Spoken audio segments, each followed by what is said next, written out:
used to live in the best island in the world, and 10 years ago we left to move to London. And there's quite a few videos on pros and cons about living in London, if London is still a good choice in 2024. And as this is live as a football agent, London played a massive part on me becoming a FIFA agent. So what is the final verdict after 10 years in London? I've looked online on what people say about the pros and cons of living in London, and I must say I don't agree with most of these videos. That's why my pros and cons will be a bit controversial. For example, is London really expensive? So here are my 7 points on living in London.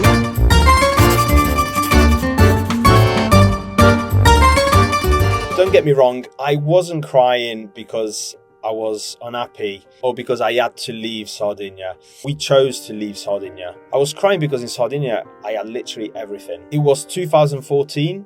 I was 26. I started Traslo, my own business there. I was touring Sardinia with a rock band. I was playing football. I had no money, and that was definitely one problem. But I was happy. Luckily I still have an incredible group of friends there. I always go back and visit, and I always go back to spend time with. But here's the point. Something was missing.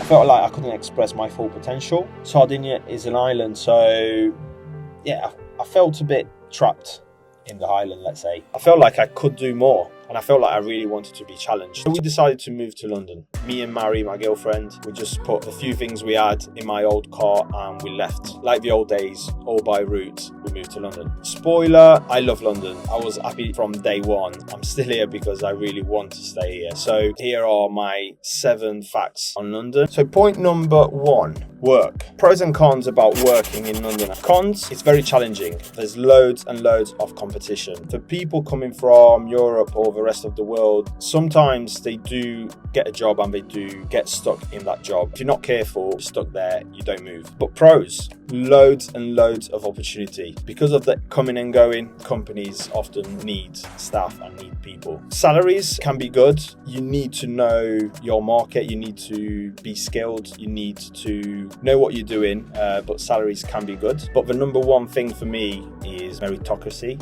something that in Italy is really, really difficult in terms of you either need to know somebody or be the son of somebody might need a favor or stuff like that. In London, you just feel, at least you get the feeling that if you can do things, if you're good at things, you'll scale positions and you'll get better, you'll get paid better. So meritocracy and number 1 for me. Point number 2. Education. Cons. Cost of uni is quite high. Sometimes the courses are too vertical. I would say difficult to fail because they need you to pass. So that can be, I put it in the cons because sometimes you don't get challenged or tested too much. But pros. Guys, in London or close to London, you have the most prestigious universities. There's the government-backed loans that can help anybody access a course. I feel that there is a good path as soon as you come out from uni. There's good links with businesses. It's quite easy to find a job, or how well the unis are linked with businesses. And I think the most important thing is they prepare you well for work, something that in Italy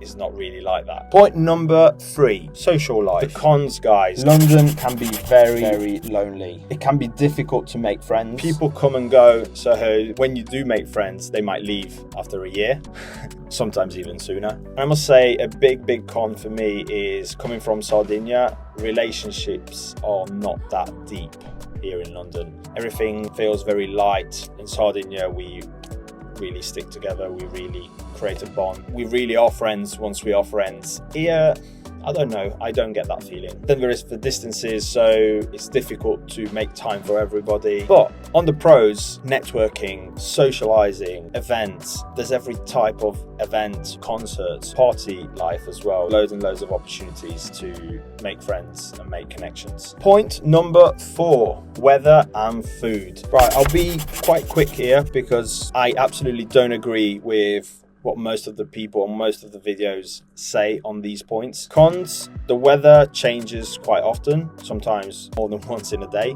We're not used to that in Italy, sorry. Food, one thing I hate, guys, is people here, they just think about drinking and not about eating. Coming from Italy where everything has to do or is to do with sitting down at a table and eating all together, this thing really kills me. I hate it. Please start sitting at a table at dinner, at lunch, and socialise. Yeah, so there is a drinking culture more than a food culture. But on the pros, weather, I don't feel as bad as everybody says it is. It rains, but it's always that, I don't know, you feel you can do everything even while it's raining here. Light rain is not that bad. Weather is not that bad. And food, guys, food, you can find everything. You can find the best food of the world.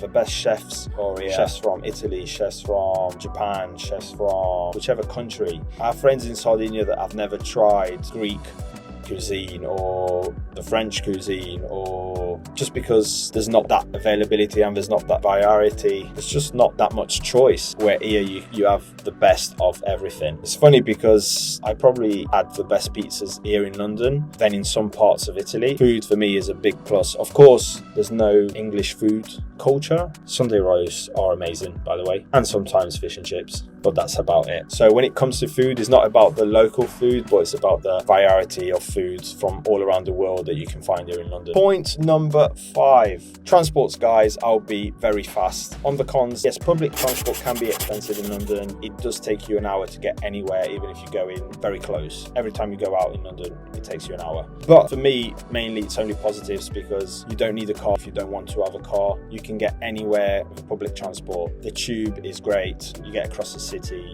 you get everywhere. Trains, you can get around the country. You can get to France, to Paris, to Belgium, to Holland on a train. Something that I can't really do in Sardinia.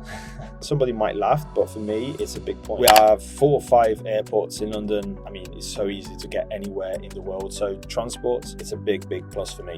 Right, this is where it's going to get interesting. Point number 6, money. Is London expensive? In every single video or in every single post, just read and hear people saying that London is so expensive. Is it though? It all depends what you think expensive is. So yes, if you say a small flat might cost you 350k or a normal house in London might cost you 600k, then yes, London is expensive. But after 2 years in London, together with my girlfriend, we were able to purchase our first flat, and another 4 years we were able to keep that flat and purchase our second property, house. We would have never been able to do that in Sardinia, and maybe not even in North Italy. So expensive to me is when there's no opportunity to live the life that you want to live. That is the biggest expense to me. That's why, yes, London can be expensive in one sense, but if you know what you're doing, if you know what you want, London can also be very interesting, and you can kind of turn around the expensive part, because then it can also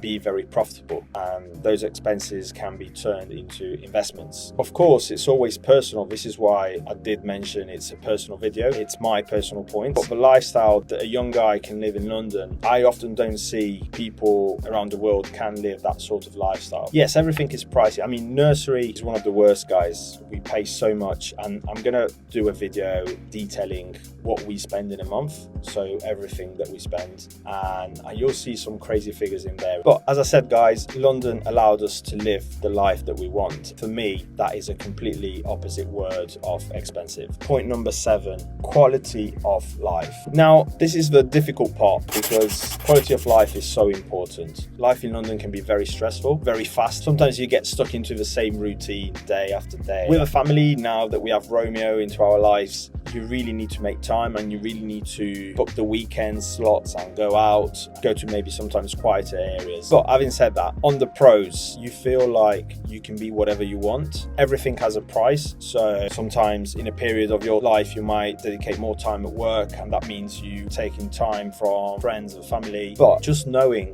that you're in a city where you can become whatever you want to become, for me, was a very important point when I decided to move here. You have to find the right balance. I feel there's different strings that we are juggling, as everything can, as always. If you do pull more one string, everything else goes out of balance. And in London, it's very difficult. Yes, I will admit that quality of life is very difficult. But again, it depends on who you are, what you want. That's why, to end this video, I would say, listen to yourself, guys. Back to life as a football agent. London allowed me to make the connections I needed to make, and to get into a job that in Sardinia felt possible to get into, to do the experiences and to live the life that I always dreamed about. And that's where I see quality of life. I go back to Sardinia 3-4 times a year, and I see a lot of people living there and complaining every day, living next to the beach and don't spend 2-3 days a year at the beach. I know it sounds crazy, but that's the reality. Maybe I would have done something in Italy with football as well, yes, but London speeded everything up. And by the way, these were my true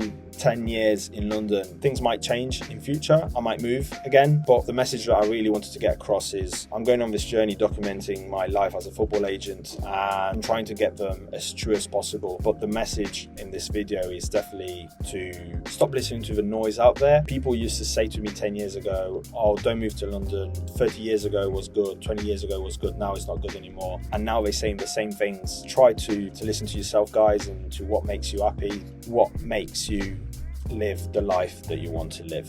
It's all from me, guys. I hope you enjoyed this episode, and subscribe, click the like button, share the video if you can. More importantly, leave a comment and let me know what you think about London or what you think about this video. Stay safe, guys. Have a good one.